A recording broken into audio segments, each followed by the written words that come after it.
Everyone always asks me the greatest question is, what did everyone say in the change rooms when you got in the change rooms? That was my next question. Well, it wasn't what they said, it was what they didn't say. It was just silence.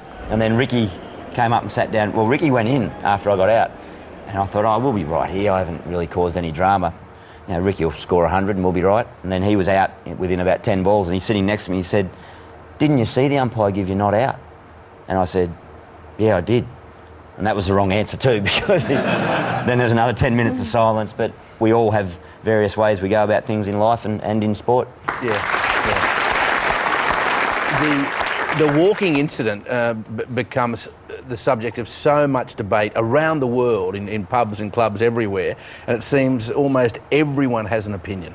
He's walking! Yeah, idiot. James way too hard. What was he thinking? Always to walk. An Australian cricketer only walks when his car's run out of petrol. Fair play to him, well done. He probably could have chosen a better time to walk. World Cup semi-final. Get back! In his opinion, it was the right thing to do, and he did it, and I admire his conviction. No, I'm not walking. It's one thing to be a brilliant at sport, it's another thing altogether to be a sportsman. I wasn't a walker. When you're as good as he is, you can probably walk every day of the week. I'd like to think I'd walk. I'd definitely not walk. He who walks is on the side of the law, and he who doesn't is cheating. It's as simple as that. That's all there. I mean, that's good entertainment, but it's lovely to hear people use the term sportsmanship. But what I don't like about everything that's happened ever since that day that it was highlighted in a World Cup semi is it's almost like an insinuation that my teammates or others that don't walk are unsporting. But believe me, the teammates that I've had are great sportsmen and show great sportsmanship. Yeah, well said. Stay with us, because after the break, Adam drops another bombshell on the cricketing world.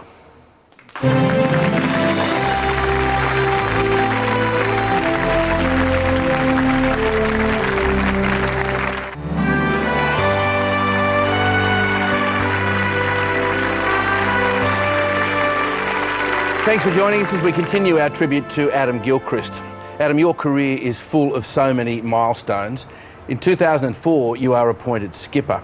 You lead Australia to their first series win in India in 35 years. And there it is. It's a great catch in the deep, and that's a perfect finish for Australia. Look at the skipper, Adam Gilchrist. He's going berserk. He is delighted. It's been a tough series for him. In 2006, you win back the Ashes by destroying England with the second fastest Test century in history. But then in the fourth Test against India late last year, you drop a catch from VVS Laxman. Then in January this year, you stunned the cricket world by announcing your retirement. Was that mainly because of that catch? I never really bought into that line that sportsmen say they just knew one day, or something happens and they just knew. I thought it can't be that cut and dry, but that catch was the moment. I just realised, and just watching a replay of that, I just felt like I was a split second behind the pace to what you need to be at that level. And I'd been feeling it a little bit and maybe resisting that, but that just gave me clarity in my mind. I turned around to Haydos straight away, and I think I might have said something on the lines of, "I'm done."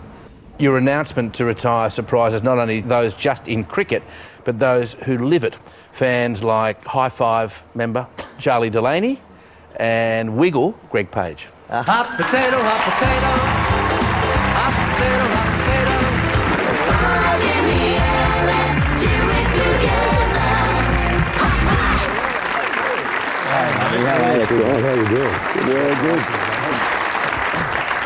Another retiree. Charlie, you've always been a huge fan of Adam's, haven't you? Oh, the whole family has indeed. And on the day of his announcement, my husband called me and it sounded like he was choking back the tears and said, "I've got something to tell you.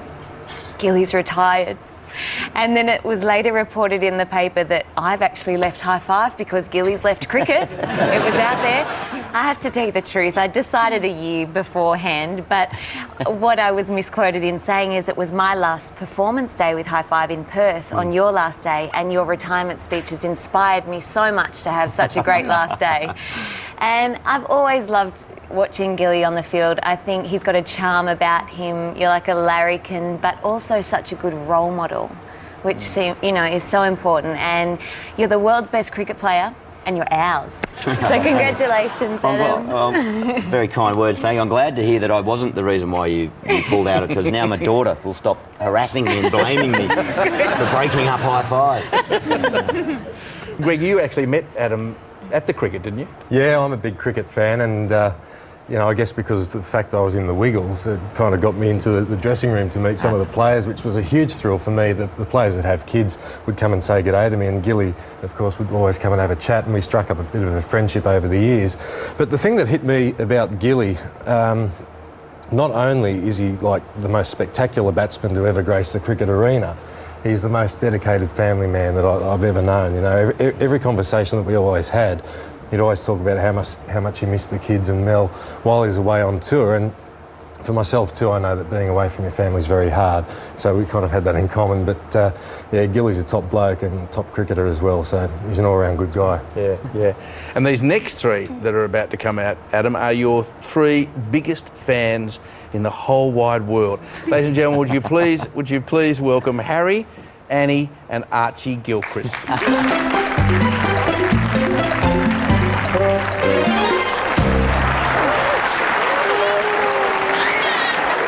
That's all right, Harry. All right, Harry. Hello, darling. Hello, mate. How you doing? Well done,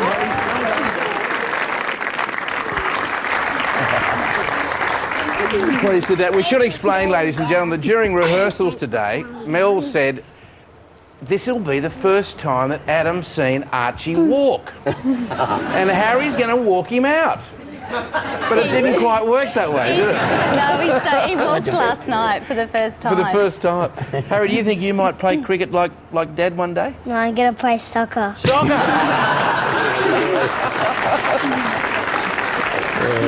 Have you told Dad that? Does he already know?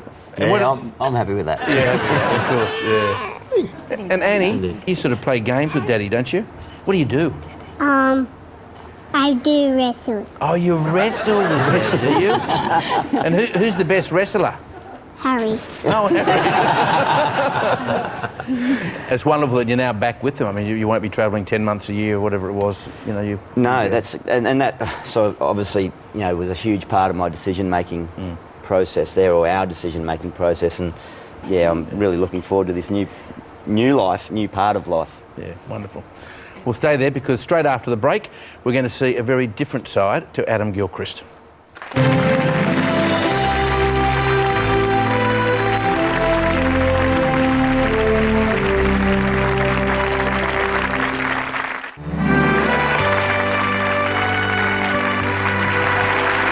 Welcome back to the Adam Gilchrist story. You spent last summer saying farewell to fans right around the country, as we see here. You score a century in your last game on your home ground at the Wacker. And boy, isn't it a very different reception you get this time than you received 10 years earlier. It's not pitched up again, but there it is, he's got it!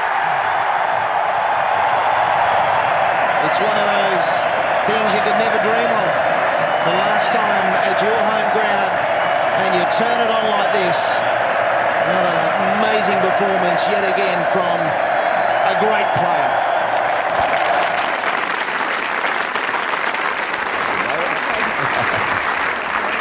And of course now you take time to reflect on the very many different types of people that you've met during your career, including a 13-year-old boy whom you meet through Ronald McDonald House. Now, Mark Warnham is a teenager diagnosed with bone cancer, but he's also a little boy who refused to give up.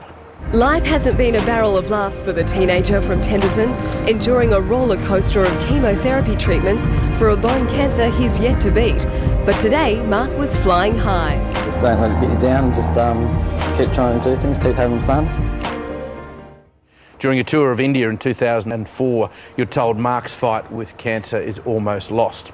So you make the most emotional century of your career and dedicate it to Mark. Well, 5 days later, Mark loses his battle after you make that century, but you'll always have your friendship with him, which of course continues today through his parents. Would you please welcome Anne and Malcolm Warnham.